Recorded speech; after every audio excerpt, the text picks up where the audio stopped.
Tiger ছবিতে একটা জায়গায় একটা বড় কাঁচের তার নিচে কাটা হয়েছে। ছবিটা যদি কখনো দেখো বা দর্শকরা যদি কেউ দেখে তাহলে বুঝতে পারবে নিচটা না কেটেছে, এরকম করে এগুলো কেটে দিয়েছে, আর তার উপরে অনেক কিছু রেখেছে, 78 ফ্রেম।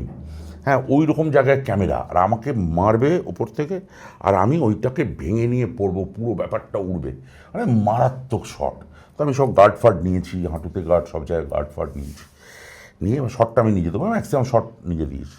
তো এই শটটা সমস্ত রেডি হয়েছে, Sumit ready, sir ready, sir ready, sir sir ready, okay. হঠাৎ মনে পড়লো যে আমি টাইমিংটা কীভাবে হবে, টাইমিং ভুল হলে গন্ডগোল।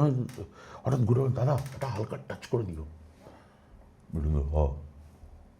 অ্যাকশান বলার পর না আমায় কিছু ভাবতে হয়নি, এই হাতটা দিয়ে সমস্ত শক্তি দিয়ে মারলো আমাকে পিঠে, ভেঙে পড়লাম না, পুরো উড়ে গেল, পুরো চোখের সামনে হলুদ হয়ে গেল, অন্ধকার হয়ে গেল, আমার আর কিছু মনে নেই।